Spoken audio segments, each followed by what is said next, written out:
And it goes a little something like.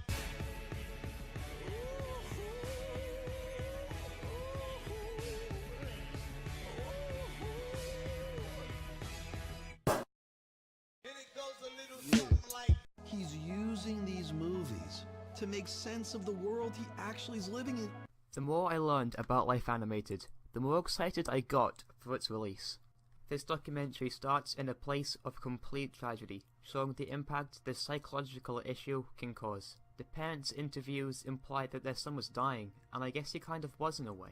However, it quickly transitions to a story of triumph, showing him being able to overcome autism, and although Owen is far from perfect, he is able to connect with his family, contribute to society, and isn't completely helpless. And for someone like Owen, that is shown to be an amazing accomplishment.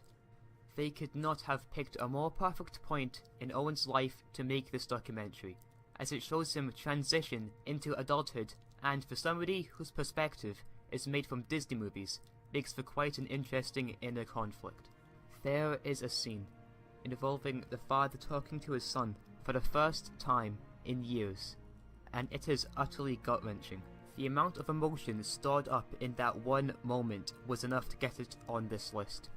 But at the same time, it rips out so much emotion out of you that the rest of the film's emotional moments don't hit you as hard. But then again, there was one massive reason I love this film, and that's because of how it shows the beauty and the purpose of movies. Films aren't made just to escape reality, but rather to understand reality, to help build empathy and respect, learn things more about your life, especially at a young age. I find it very unlikely that you haven't watched a film that hasn't had an impact on you as a person.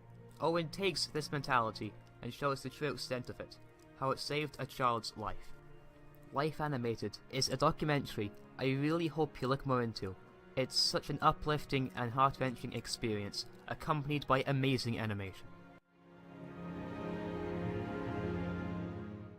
And it goes a little something like. The world that doesn't want to know you. So what's new? Tallyman was the water people. The what of people? I would like to introduce to you Ajor. Why? Well, mainly because these two great films share the same qualities that make them so good, and so because I equally enjoy them both, I've decided to kill two birds with one stone. What stands out most in both Eddie the Eagle and Hunt for the Wilder People is their perfect blend of optimism, comedy, and uplifting happiness that shows throughout, while there still being a clear sense of danger and tragedy to the world they live in. The protagonists, Eddie and Ricky, are in really bad situations in their lives. The whole world is against them and their pursuit for happiness, yet despite this, Eddie is infectiously optimistic, and Ricky's talk about being a gangster is both hilarious and adorable. That being said, alongside the protagonists are two cynical men whose completely contrasting reactions and views of the world help with the comedy and the flow of dialogue. Heck is a man who's been effectively shunned out of society, and so when something happens to the only person he still cares about, he learns to find peace with Ricky, who he sees a lot of himself in. Bronson is a drunken prick who manages to show signs of being a badass. His relationship with Eddie is what helps make him acknowledge that being positive and determined are qualities worth having, even in a world as cynical as your one. Another trait which gives this film points is the level of craziness it provides you. Seeing Hunt for the Wilder People's stakes become more ridiculously high through hilarious circumstances is very enjoyable, and the fact Eddie the Eagle is able to conclude with the main character coming last place be one of the most uplifting things of 2016 on cinema is outstanding. Although these films definitely have flaws, those things are crushed by the insane amount of positives. Eddie the Eagle does great at building suspense with the ski jumping, and Wilder People has great comedy and very unique transitions. If you need to feel happy and severely entertained, do yourself a favour and check these both out. And it goes a little something like. And I'm in a band. You're a janitor in Quincy. What the hell do you care where you live? Manchester by the Sea is a film that deals with the theme of grief, and it's by far the most tragic film of the year. When walking out of the cinema, you have a massive pit in your stomach, which originally made me resent the film, but in reality, looking back on it, I realised how much of an achievement that is, that a movie can make me feel the way that it did. Its depressing themes are not misguided though, as well as make you incredibly invested in the characters and how much you realize you don't want to live in their situations. The story of Lee Chandler is one massive holy shit moment, and his arc really plays with expectations. You see multiple ways he can turn his life around, and in other movies the protagonist would take those opportunities, but not him. He just acts so defeated. You can hear it in his voice, yet knowing the reason for it, it's hard to figure out how to feel about him. You understand how hard it must be to find happiness, but you really do question, just like Lee, if he's deserving of happiness. The pacing is very slow, and that sounds like a criticism, but it's clearly intentional, as it helps you get into the mindset of the protagonist. That being said, you would be surprised to realize that this film is surprisingly, well, funny. The chemistry between Lee and his nephew Patrick is outstanding and also very hilarious. They both deserve Oscars, I am not kidding. Also, Patrick's mother is also really, really good. Patrick helps provide multiple jokes, a majority all hitting home, and also a lot of heartwarming moments. They both clearly love each other, they just both want different things, and that leads to frustration.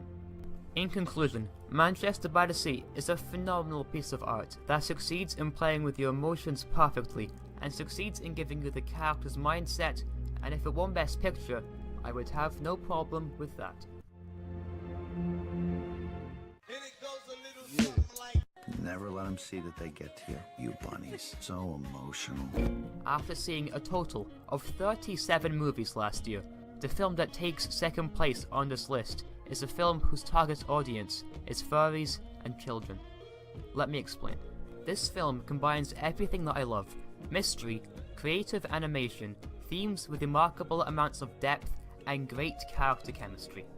The animation has great textures and helps show off this fantastic world building and character design. I urge you to look in the background of this film for some few extra gags. The story, although predictable, was very fun and very interesting, and became far much better as the story progressed. Judy Hopps is the protagonist and by far the best character in the film, and whenever she outsmarts Nick, her attitude is just hilarious. Like I said, their chemistry was just so good. Speaking of Nick, I really enjoyed his backstory and how it related to the theme of prejudice and tolerance. Oh yeah, I almost forgot. Racism. Now this subject matter from Zootropolis has been praised so much that it almost felt redundant to talk about it.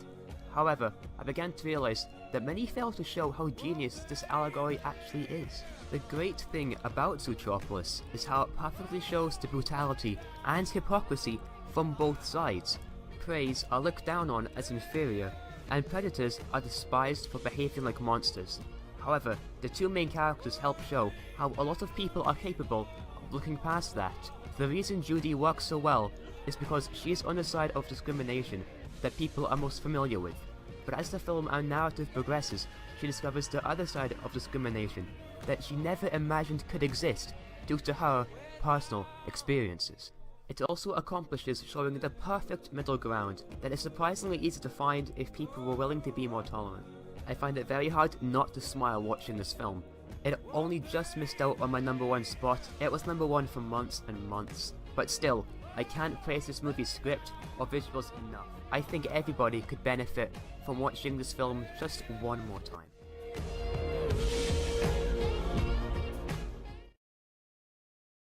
And it goes a little something like.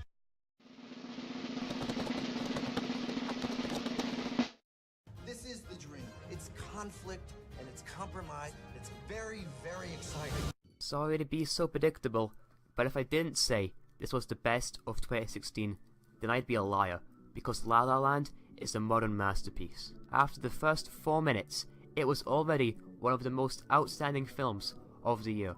The cinematography was outstanding, the use of bold, bright and primary colours was beautiful, especially with the musical numbers. The two leads had great back and forths, Ryan Gosling putting in a great performance for the second time in a row, and Emma Stone is a no-brainer for Best Actress. Their characters, Mia and Sebastian, are two characters who help perfectly show the pros and cons of the American dream. It reflects how challenging and heartbreaking it can be, but how staying positive and ambitious can help you achieve wonders, or showing how being supportive can lead to others' success. Mia has dreams of becoming an actress who can't seem to stand out from anybody else, whereas Sebastian has an insane passion for jazz, which is sadly now a dying art form. Both have interesting arcs that should speak to anyone who has a strong passion for something. The directing is the best I've seen all year. You could understand the story, themes, characters, and messages with just a few shots. Apparently this was directed and written by the extremely talented Damien Chazelle, who also made another one of my favourite films of all time, Whiplash. I mean, this guy's just... Look, I'm not gay or anything, but I'll definitely let this guy fight. And so, aside from some dragged out dance sequences, I love this movie. And although the rest of the fantastic films mentioned were remarkable in their own right, I am happy to call this my favourite film of 2016. It's a celebration of not just film, but art in general, creating a series of perfection with a surreal amount of depth while maintaining a very optimistic and positive message. However, unlike every other film mentioned, I don't recommend you watch this film immediately. The problem with this film is how it's been so overhyped, and will proceed to get worse when it wins all the Oscars, and I'm highly aware that I just added to all of that hype. So please, wait a while until the hype all dies down, then I'm sure once you return to see this, you're in for one hell of a ride.